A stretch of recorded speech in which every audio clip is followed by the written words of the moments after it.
In a forest valley, where sunlight played with the branches and birds greeted every morning with their cheerful songs, lived a bear and a grizzly. The bear's name was Baloo, and the grizzly was called Gori.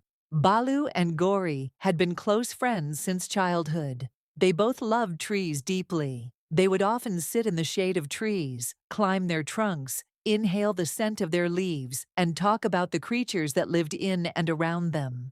One day, a large elephant arrived in the forest. His name was Garjat. He was extremely proud, cruel, and selfish. Garjat had a habit of using his enormous tusks to knock down trees wherever he went, stripping their bark and turning the land into barren ground. At first, the forest animals thought Garjat was just passing through, but he stayed. Every day he felled several trees, uprooted them, and crushed the soft earth beneath his heavy steps. When Baloo and Gori witnessed this destruction, their hearts sank. The pain of the forest's dying greenery was clearly visible in their eyes. "This cannot go on," said Baloo. "We must protect our trees, or this forest, our home, will be destroyed." Gori nodded. "We may be alone, but our courage is great." They spoke to the other animals. Deer, monkeys, foxes, rabbits, all complained, but none dared to stand up to Garjat. "He's too powerful," said a deer.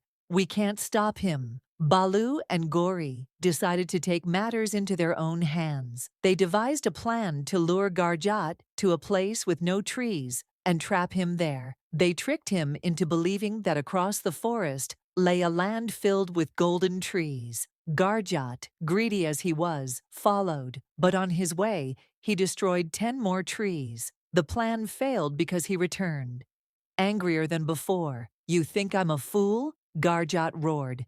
"Now I'll destroy twice as many trees." Baloo and Gori went to a mountain forest nearby, where an old, wise owl named Fakir Chashm lived. He often said that every problem has a solution hidden in wisdom. Fakir Chashm said, "If you want to stop the elephant, make him value the trees. If he understands their worth, the destruction will stop." Gori replied, "But he doesn't listen to anyone." Fakir Chashm smiled. "Then reach his heart, find his past. Often, the cruelest ones are running from a deep pain." Baloo and Gori began investigating. An old monkey told them Garjat's forest was destroyed by humans. He was a child then. His mother was killed. Since then, he believes trees are useless, only a source of pain.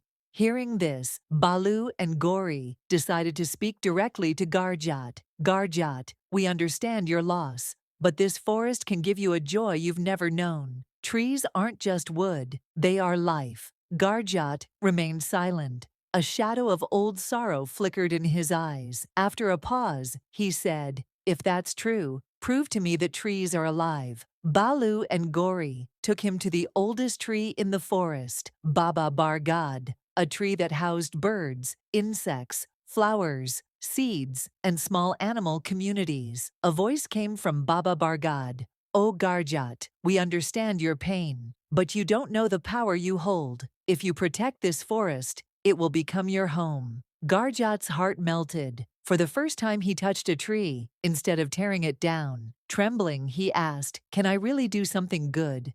"Yes," said Baloo. "You can become the guardian of this forest." From that day, Garjat stopped cutting trees. He began spreading seeds across the land. Where trees had once fallen, new saplings began to grow. Baloo, Gori, and Garjat pledged to protect every corner of the forest. Happiness returned to the forest. Birds chirped again, children played, and the rustling green leaves once again became a symbol of life. Baloo and Gori learned that it is not force, but heart that changes the world.